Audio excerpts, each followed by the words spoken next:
Hello guys, welcome to my YouTube channel Satish education. जैसा कि आप लोगों को पता है कि आपका जो यूपी पुलिस का पेपर है वो 18 फरवरी को होने वाला है और उसके लिए हम मैथ का एक प्रैक्टिस सेट लेकर के आए हैं, जिसके सवाल ये देखिए लिखे गए हैं। पहला सवाल लिखा गया है 80 और 90 के बीच अभाज्य संख्या है। सवाल लिखा है 80 और 90 के बीच में कौन सी अभाज्य संख्या है। ये आपका पेपर यूपी पुलिस 15 दिसंबर 2023 फर्स्ट शिफ्ट में आया हुआ पेपर है। तो देखिए, अभाज्य संख्या की हम बात कर लेते हैं। तो अभाज्य संख्या को बोला जाता है गुरुजी प्राइम नंबर बोला जाता है। क्या बोला जाता है बेटा? इसको प्राइम नंबर बोलते हैं। प्राइम नंबर क्या होता है सर? प्राइम नंबर वह होता है जिसके केवल दो गुणनखंड हो। केवल दो गुणनखंड हो, अर्थात ऐसी संख्या जो संख्याएं स्वयं से कटती हैं और किसी से नहीं कटती, उनको बोला जाता है अभाज्य संख्याएं। तो सबसे छोटी अभाज्य संख्या की बात कर ले तो जो सबसे छोटी अभाज्य संख्या, तो सबसे छोटी अभाज्य संख्या आपकी होती है 2। गुरुजी एक क्या होती है? तो अगर हम एक की बात करें तो एक ना तो भाज्य है, ना तो भाज्य है और ना ही अभाज्य, ना ही अभाज्य।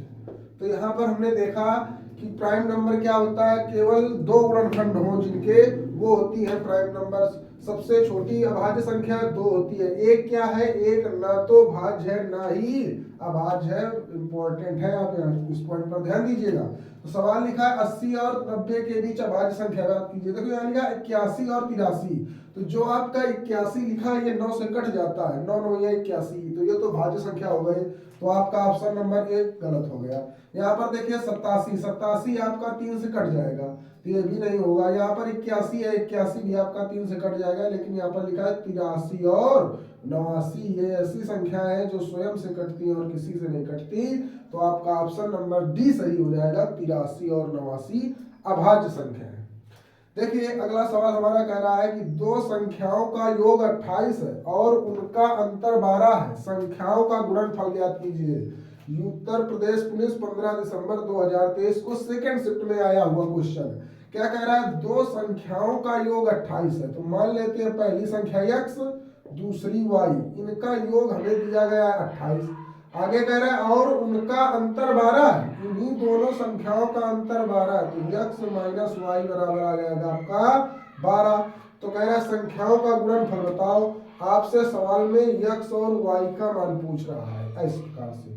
तो इसको हम हल कर लेंगे। देखो प्लस माइनस कट जाएगा, x x आ जाएगा आपका 2x और 8 2 10 की 0 हासिल 1 2 1 3 और 1 4।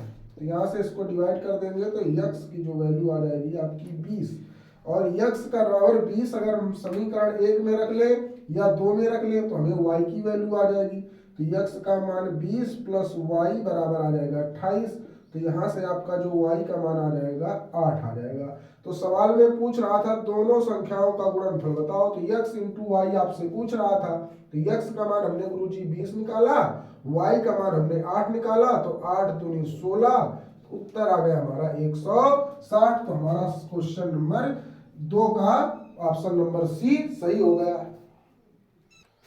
अगला सवाल आपका लिखा गया है, कह रहा है निम्नलिखित समीकरण को हल कीजिए। तो लिखा क्या है? समीकरण आपका लिखा गया है ये 11/8 भाजक 33/56। कब पूछा गया आपसे?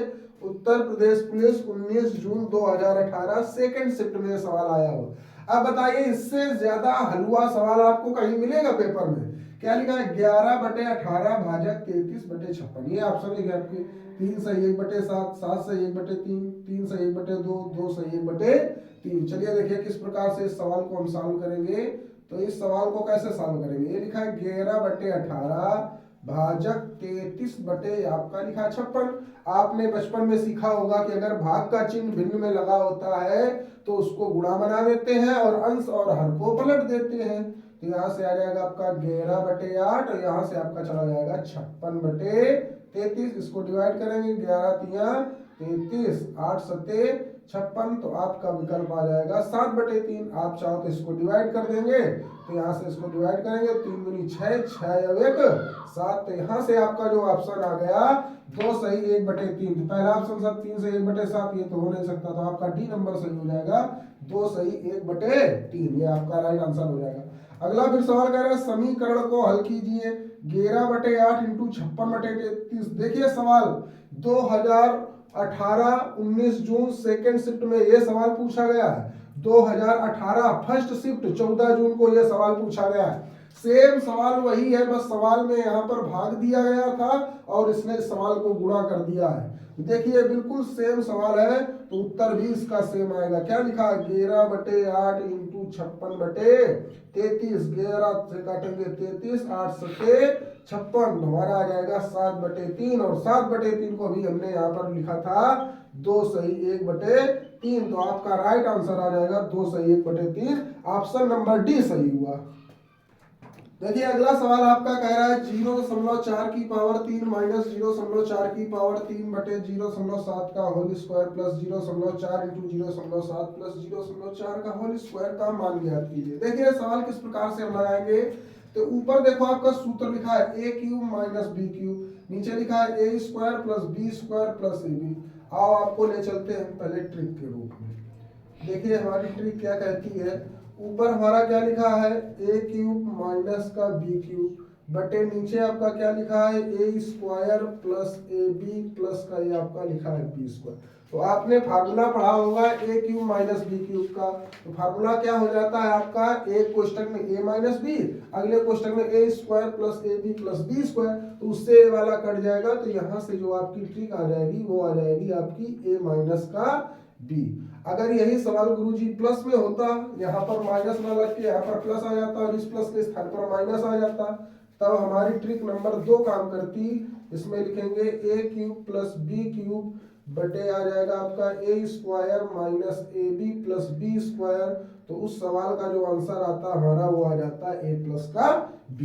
तो आप देखिए इस सवाल को हम किस प्रकार से हल करने वाले हैं। ये लिखा है a³ माइनस b³ बटे a² plus ab plus b², तो आंसर हमारा आएगा a माइनस b के फॉर्म का। तो a का मान कितना लिखा है, a माइनस का b, a का मान लिखा है 0.47 और b का जो मान लिखा है 0.4, तो 0.7 में 0.4 घटा देंगे, तो हमारा जो आंसर आ जाएगा वो आ जाएगा 0.3। 0.3 का मतलब ऑप्शन नंबर ए आपका करेक्ट हो जाएगा।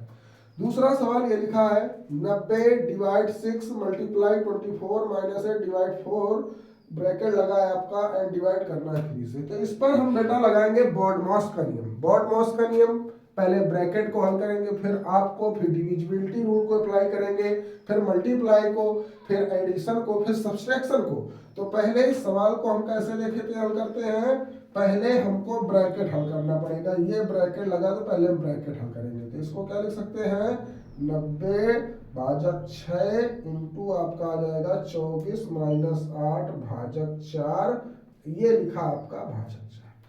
तो पहले हम इसके ब्रैकेट को सॉल्व करेंगे। तो ब्रैकेट को देखो किस प्रकार से सॉल्व करेंगे, तो यहाँ से आ जाएगा 90 भाजक 6 इंटू 24 माइनस 4 का भाग 8 में देंगे, 2 बार आ जाएगा, यहाँ भाजक लगाएंगे और यहाँ पर आपका आ जाएगा 3। तो यहाँ से आ जाएगा आपका 90 भाजक 6, 90 भाजक 6 इंटू 24 में हम 2 घटाएंगे तो हमारा आ जाएगा 22 सॉरी 22, यहाँ से आ जाएगा, ये आपका आ गया 22 और यहाँ पर था आपका भाग में 3, तो इस वाले 3 से ये वाला आपका कट जाएगा, तो यहाँ से जो आपका आ जाएगा ये आ जाएगा 90 भाजक 3 का मतलब 1/2, 1/2 से आपका ये वाला कट जाएगा, तो यहाँ से आ जाएगा 22 दूनी 44। यहाँ पर थोड़ी मिस्टेक है, क्या सवाल है, यहाँ से आप देखिए थोड़ा हमने थोड़ा यहाँ से आया 22 भाजक 3, तो इसको थोड़ा आप ऐसे ध्यान दीजिए इस प्रकार से कैसे करते हैं। तो इसको एक बार हम दोबारा लिखे दे रहे हैं, तो यहाँ से आपका ये 6 ही रहेगा। तो ये लिखा है 90 भाजक लगा है, तो भाग का मतलब होता है बटे में आपका 6 आ जाएगा, गुणा लगा है तो हम गुणा लगा देंगे। 22 भाजक 3 लिखा है, तो इसको भी हम ऐसे लिख देंगे 22 बटे में आ जाएगा आपका 3। तो इसको यहाँ से काटेंगे। छतरी का 18, 18 पंचे 90 और 5 गुणों की करेंगे हम 22 के साथ, तो 22 पंचे आपका जो आ जाएगा आंसर वो आ जाएगा आपका 110। तो आपका ऑप्शन नंबर ए बिल्कुल करेक्ट आंसर हो जाएगा। अगला सवाल आपके पास लिखा है 28 सेंटीमीटर, 4 सेंटीमीटर, 10 सेंटीमीटर आयाम के एक बॉक्स में फिट की जा सकने वाली सबसे लंबी छड़ की माप ज्ञात कीजिए। तो आप ध्यान दीजिए, सवाल आपसे कह रहा है 28 सेंटीमीटर, 4 सेंटीमीटर और 10 सेंटीमीटर आयाम। इस प्रकार का आयाम अगर दिया गया है तो आपके माइंड में एक बात आई, गुरुजी जो हमें बॉक्स तैयार करना है वो बॉक्स हमारा घनाभ के आकार का होगा। और कह रहा है सवाल कि इसमें पड़ने वाले सबसे लंबी छड़ की लंबाई, तो सबसे लंबी छड़ की लंबाई, जैसे आपका घनाकार बॉक्स है उसमें सबसे लंबी छड़ आप डालेंगे तो जो आपकी विकर्ण होगा वही उसके विकर्ण के बराबर पड़ेगा। तो इस सवाल को देखो किस प्रकार से हल करेंगे, तो लिखेंगे सबसे लंबी छड़ की लंबाई। तो सबसे लंबी छड़ की लंबाई हम लिख ले रहे हैं आपकी छड़ की लंबाई, चलो मान लेते हैं कैपिटल एल बराबर, यह तो विकर्ण है, इसका घनाभ का विकर्ण है, तो डी बराबर लिख दें। तो डी बराबर आ जाएगा under root L square plus B square plus का एच स्क्वायर, ये घनाभ के विकर्ण के बराबर होगा। तो यहाँ से आ जाएगा डी बराबर अंडर रूट एल का मान दिया है 28, तो यहाँ से आपका आ जाएगा 28 का स्क्वायर। बी का मान गुरुजी 4 दिया गया है, 4 का स्क्वायर। एच का मान 10 दिया गया है, तो यहाँ कर लेंगे हम 10 का स्क्वायर। तो डी बराबर कितना आ जाएगा आपका अंडर रूट 28 का वर्ग करेंगे तो आपका आ जाएगा 764, 4 का वर्ग करेंगे तो आपका आ जाएगा 416 प्लस का 28 का जो वर्ग होगा आपका वो हो जाएगा 784, 4 का वर्ग 16 और 10 का वर्ग करेंगे तो आपका आ जाएगा 100। तो यहाँ से आप देखिए 84, 16 आपका हो जाएगा 784, 16 जोड़ेंगे तो 800, 800 में 100 जोड़ेंगे तो आ जाएगा अंडर रूट 900, और 900 से जो संख्या बाहर निकलेगी वो आ जाएगी आपकी 30 सेंटीमीटर। तो सबसे लंबी छड़ की लंबाई यानी उसके विकर्ण की जो लंबाई होगी वो आपकी हो जाएगी 30 सेंटीमीटर। तो इस सवाल का करेक्ट आंसर हो जाएगा ऑप्शन नंबर बी, 30 सेंटीमीटर हो जाएगी। देख लीजिए इस प्रकार से इन सवालों को करना है, कोई बहुत कठिन पेपर नहीं आता है, पुलिस का हो, आपका जो पेपर होता है मैथ का लेवल बिल्कुल यही लेवल रहने वाला है, अलग से कोई नहीं लिफ्ट अप लेवल करने वाला है, बिल्कुल सेम पैटर्न पर सवाल आपसे पूछे जाएंगे। अगला सवाल देखिए क्या कह रहा है, दो समरूप त्रिभुज के परिमाप 36 सेंटीमीटर और 24 सेंटीमीटर, उनके क्षेत्रफलों का अनुपात ज्ञात कीजिए। तो आपके पास दो समरूप त्रिभुजों के परिमाप का अनुपात दे दे या भुजाओं का अनुपात दे दे और आपसे क्षेत्रफल का अनुपात पूछ ले, तो परिमाप और भुजाएं एक ही बात होती है, इसमें आपको परेशान होने वाली बात नहीं। तो आइए कॉन्सेप्ट हम आपको सिखाते हैं। मान लीजिए ये त्रिभुज लिया गया है ए बी सी और एक त्रिभुज हम मान लेते हैं ये त्रिभुज लिखा है पी क्यू आर, ये दोनों त्रिभुज हमने मान लिया इक्विलैटरल ट्रायंगल है, समरूप त्रिभुज है। इसकी ये भुजा इस भुजा के बराबर हो जाएगी, ये वाली भुजा इस भुजा के बराबर हो जाएगी और ये वाली भुजा इस भुजा के बराबर हो गई। अर्थात दोनों त्रिभुज ए बी सी और त्रिभुज पी क्यू आर समरूप है और समरूप त्रिभुजों की संगत भुजाओं का अनुपात बराबर होता है। तो ए बी भुजा पी क्यू के बराबर हो गई, ए सी भुजा पी आर के बराबर हो गई, बी सी भुजा क्यू आर के बराबर हो गई। सवाल में पूछा गया उनके क्षेत्रफलों का अनुपात बताइए, इनके क्षेत्रफलों का अनुपात। तो देखिए आप ट्रिक किस प्रकार से अप्लाई करेंगे इस सवाल के लिए। तो हमारी ट्रिक क्या कहेगी, लिखेंगे ट्रायंगल एरिया ऑफ ट्रायंगल, इसको ऐसे लिखते हैं area of triangle A B C बटे area of triangle P Q R बराबर इनकी भुजाओं के वर्गों का अनुपात। तो भुजा कितनी मान लेते हैं ए बी और ये आ जाएगी आपकी पी क्यू का होल स्क्वायर, ये आपका बन गया कॉन्सेप्ट। चलो मान रखो ए बी का मान कितना है आपका 36, पी क्यू का मान हमने मान लिया दूसरी भुजा दी गई 24 का, ये आ गया स्क्वायर। इसे हम देखो डिवाइड करते हैं, 6 से काट दें, यहाँ से कटेंगे 6 छरंग 36, इसको 6 से काटेंगे तो यहाँ से आ जाएगा 6 चौको 24, अभी 2 से कट जाएगा, 2 दूनी 4, 2 तिया 6, तो आपका आ जाएगा 3 बटे 2 का होल स्क्वायर और इसका स्क्वायर कर लेंगे तो 3 का स्क्वायर गुरुजी 9 और 2 का स्क्वायर आपका बेटा बन जाएगा 4। तो इस सवाल का राइट आंसर मिल जाएगा 9 अनुपाते 4। इस प्रकार से आप सवाल बताओ नहीं कर पाएंगे, आग लगा देना पेपर में बेटा इस बार। अगला सवाल आपका लिखा गया है, एक टैंक के 1/4 भाग को पाइप ए से 3 घंटे में भरा जा सकता है। कोई एक टैंक है जिसके 1/4 भाग को पाइप ए से 3 घंटे में भरा जा सकता है। आगे कह रहा हुआ उसी टैंक का 1/3 भाग बी द्वारा 2 घंटे में भरा जा सकता है। यदि दोनों पाइप खुले रखे जाए, दोनों पाइप खुला छोड़ दिया जाए तो टैंक को भरने में कितना समय लगेगा। देखिए एक टंकी और पाइप वाला सवाल आपके पेपर में जरूर आता है। देखिए क्या कह रहा है, एक टैंक का 1/4 भाग ए से 3 घंटे में भरता है। तो ये एक नल आपका ए है और एक नल आपका बी है। ए नल क्या करता है, 1/4 भाग को भरने में जो समय ले रहा है वो 3 घंटे का समय ले रहा है, और उसी टैंक का 1/3 भाग बी द्वारा 2 घंटे में भरा जा सकता है। ये एक नल बी के द्वारा 1/3 भाग है जो वो 2 घंटे में भरा जा रहा है। तो 1/4 भाग 3 घंटे में भर रहा है, तो 1 घंटे में कितना भरेगा, 4 का इससे गुणा कर देंगे तो आ जाएगा आपका 12 भाग। इसमें इसका करेंगे तो 1 घंटे में 3 दूनी 6 आ जाएगा। तो ये एक भाग भरने में 6 घंटा समय लग रहा है, इसको एक भाग भरने में 12 घंटा समय लग रहा है। तो पूछ रहा है टैंक को भरने में कितना समय लगेगा। तो पहले हम इन दोनों का निकाल लेंगे एलसीएम। तो 12 और 6 का एलसीएम आपको पता है आ जाएगा आपका 12। 12 और 6 का एलसीएम कितना आ जाएगा 12। अब 12 का 12 में भाग दे देंगे तो यहाँ से आपका आ जाएगा, ये एक काम कर रहा है। 6 का भाग 12 में देंगे तो यहाँ से ये 2 काम कर रहा है। तो हमारा टोटल कार्य कितना हुआ, टोटल कार्य गुरुजी हुआ 2 और 1 3। तो पूछ रहा है कितना समय लगेगा भरने में। तो हमने एलसीएम जो निकाला था 12 बटे टोटल हमको लगा 3 घंटे, 2 घंटे इसको लग रहा है, 1 घंटे इसको लग रहा है। तो इससे हम भाग दे देंगे 3 चौको 12। तो इस टंकी को भरने में हमको जो समय लगने वाला है वो 4 घंटे का समय लगने वाला है। ऑप्शन नंबर बी आपका करेक्ट हो जाएगा। देख लीजिए इस प्रकार से सवाल करना था।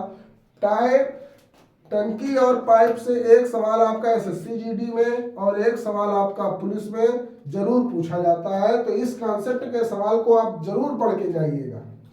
अगला सवाल कह रहा है, यदि 2 संख्याओं का गुणनफल 864 है और उनका मासा यानी एचसीएफ 12 दिया गया है, तो उनका लासा एलसीएम ज्ञात कीजिए। देखो क्या कह रहा है, यदि 2 संख्याओं का गुणनफल 864 है और उनका मासा 12 है तो उनका पूछ रहा एलसीएम ज्ञात कीजिए। ये आपका क्वेश्चन इंपॉर्टेंट सवाल है, इसलिए आज इसको 3 स्टार दिए जाते हैं।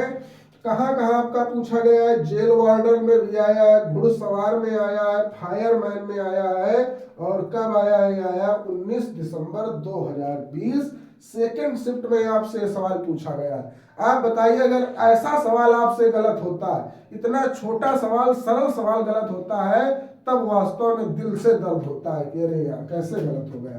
तो देखिए इस सवाल को किस प्रकार से हम सॉल्व करते हैं।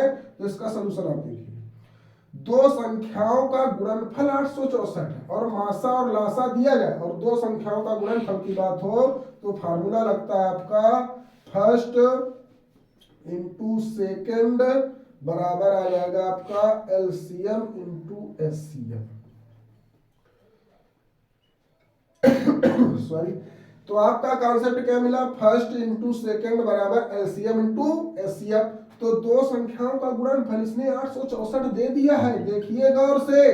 तो इसके स्थान पर आ जाएगा आपका 864 बराबर, गुरुजी हमें एलसीएम निकालना है। तो बाबू ये बताओ एचसीएफ कितना दिया गया है, गुड्डा 12 दिया गया है। तो यहाँ से आ जाएगा 12। तो यहाँ से आपका जो एलसीएम आ जाएगा 864 बटे आ जाएगा 12। 12 से काटेंगे तो यहाँ आ जाएगा 7 बार, यहाँ पर 2 बचेगा 24 हो जाएगा। तो 12 दूनी 24। तो इस सवाल का जो राइट आंसर आ जाएगा आपका एलसीएम निकल के आ गया गुरुजी 12। कहीं मिल रहा है ऑप्शन 72 आएगा बाबू। तो यहाँ से ऑप्शन नंबर बी आपका करेक्ट आंसर हो गया। देख लीजिए आप इस सवालों को और इस वीडियो को ज्यादा से ज्यादा लोगों में शेयर कीजिए। जो उत्तर प्रदेश पुलिस की तैयारी कर रहे हैं, एसएससी जीडी की तैयारी कर रहे हैं, उनको भेजिए कि ये 10 सवालों का प्रैक्टिस सेट आपके लिए हम लेकर आए हैं। और इस चैनल को आप सब्सक्राइब करें, आपको हर रोज एक प्रैक्टिस सेट 10 क्वेश्चनों का अवश्य मिलेगा। जय हिंद।